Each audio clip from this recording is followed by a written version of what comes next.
Dibaca kuat karena setan takut kalau suara yang kuat. Makanya azan itu kuat. Allahu Akbar, Allahu Akbar.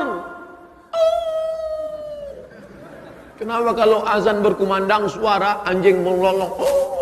Karena anjing-anjing melihat setan pada kabur. Jadi anjing bisa ngeliat setan, Pak Ustaz? Bisa. Saya pengen ngeliat setan, ganti pakai mata anjing. Oleh sebab itu kita nggak perlu ngeliat setan.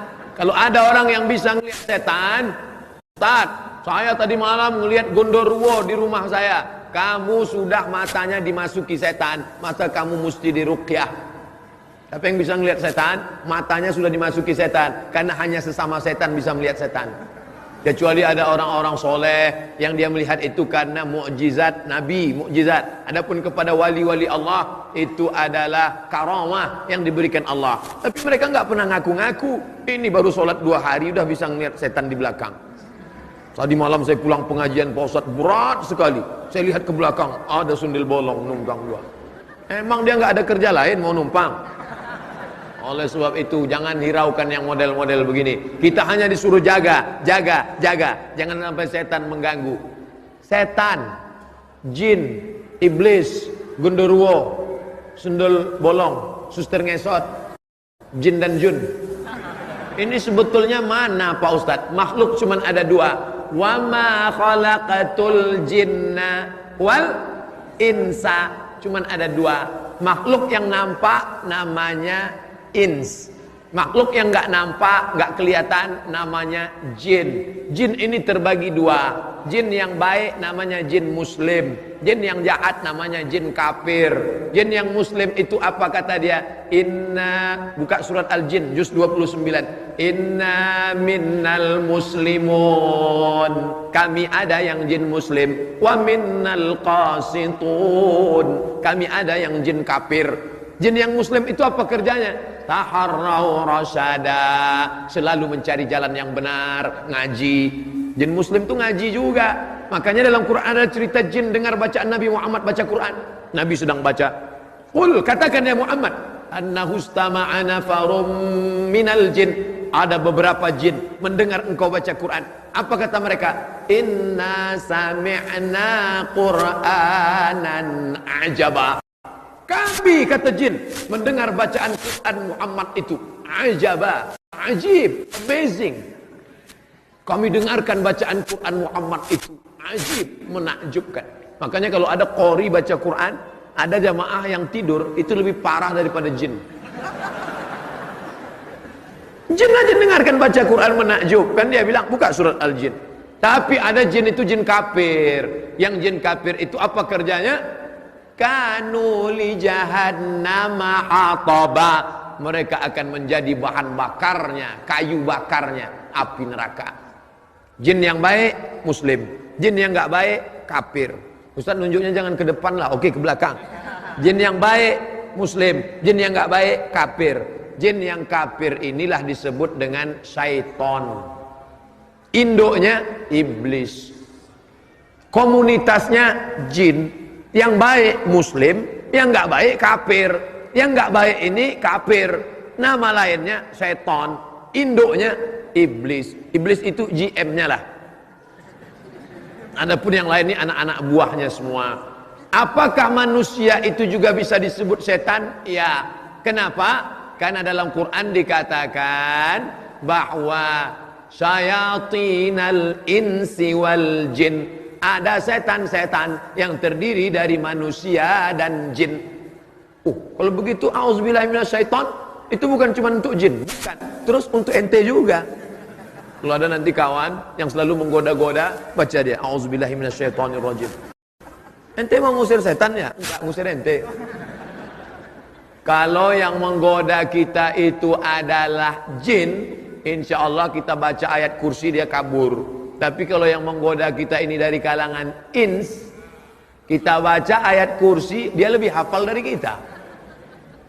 Maka dalam Islam diajarkan, jaga ruh ini jangan sampai mati. Masih berdetak jantung, ruh masih ada di dalam. Sampai kapan ini? Sampai akhirnya janjimu sudah habis Abdul Somad, maka ruh itu pun keluar. Dari mana dia? Berawal dari ujung kaki. minal asfal.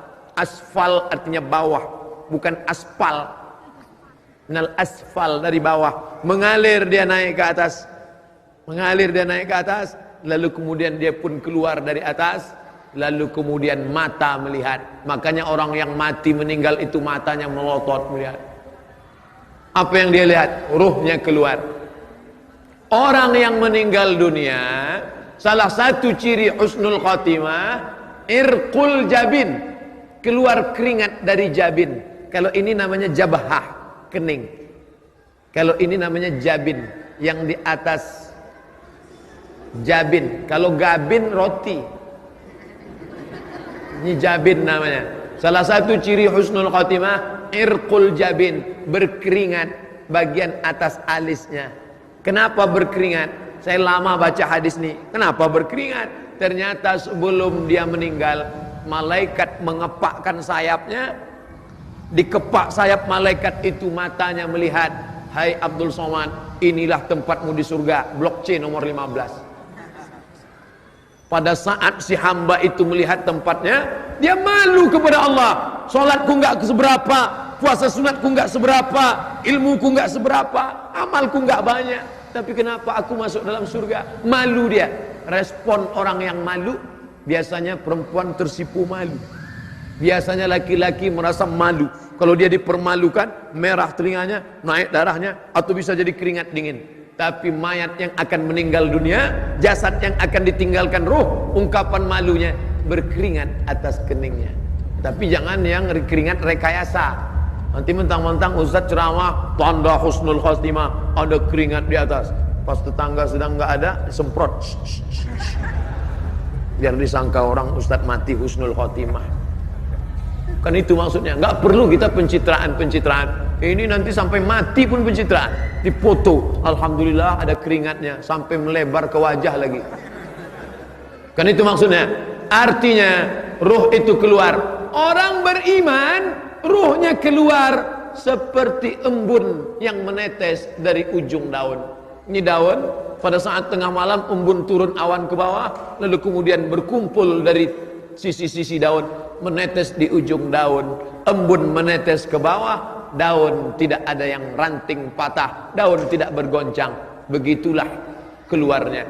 Tapi bagi orang yang berdosa, seperti duri ditarik dari kain, dari kulit yang basah. Masuk duri ke dalam kulit, ditarik. Ketika ditarik dia, mata kail yang ada dua, mata kail atau anak panah yang masuk ke kulit, lalu ditarik dengan kuat sampai dagingnya terikut. Begitulah rasanya kematian. Ada yang mengatakan kematian itu seperti tebasan pedang di tempat yang sama beratus kali. Ada yang mengatakan kematian itu seperti mata kail pancing ditarik dari kulit yang basah. Ada yang mengatakan kematian seperti kambing yang dikuliti hidup-hidup.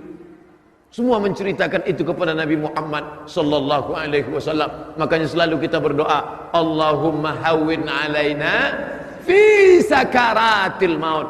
Ringankan kami ya Allah saat sakaratul maut, karena kami tak tanggung takutnya untuk merasakan itu semua. Tapi kita tak perlu terlampau takut. Jangan gara-gara pengajian ini terlampau takut, pulang bawaannya takut aja. Nanti masuk kantor enggak takut, matilah. Mati nggak perlu takut, karena mati itu adalah resiko hidup. Berani hidup, berani mati. Takut mati, jangan hidup. Takut hidup, mati aja. Nah, ini resiko. Life is take risk. Hidup adalah berani mengambil resiko. Dan filosof-filosof barat itu hampir tidak pernah cerita mati. Socrates, Aristoteles, Demokritos, Thales, filosof-filosof barat, mereka hampir semuanya kalau sudah cerita mati takut. Tapi Islam justru cerita tentang mati.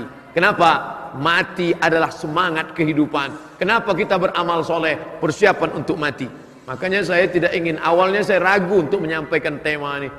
Ruh ketika berpisah dengan jasad berarti mati. Saya tidak ingin selesai pengajian umat Islam di Bandung bawaannya mau mati aja semua. Gimana bisnis kita ke depan, Bu? Udahlah, nggak usah diurus, saya mau mati aja. Adik-adik mahasiswa nanti selesai S1 mau ngambil master di mana, mau ngambil S3 di mana, nggak ada gunanya S2 S3 Pak Ustaz, mau mati aja nih.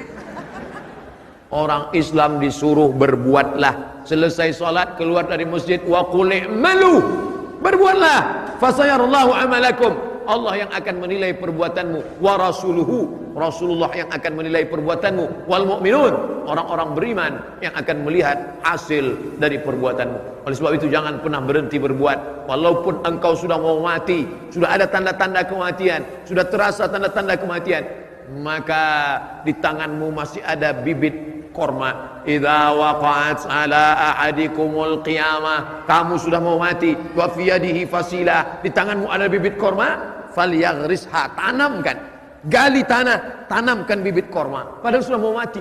Untuk apa nanam bibit korma sudah mau mati? Korma itu akan tumbuh, bertunas, berbatang, berbuah, dan dia akan bernaung. Ada orang bernaung di bawah pohonnya karena kepanasan, dan ketika dia berbuah, ada orang akan memakan buahnya. Allahumma barik lana fima razaqtana wa qina adzabannar. Nyami. Di saat itu engkau akan mendapatkan pahala. Jangan pernah berpikir saya dapat apa. Yang penting engkau berbuat, nanti pahalanya Allah yang ngurus. Banyak orang sekarang berbuat, gimana kalau kita bangun masjid ini? Gimana kalau kita buat pengajian? Nanti saya dapat apa? Nanti saya akan mati. Memang kita akan mati, tapi ada setelah itu akan menjadi amal jariah.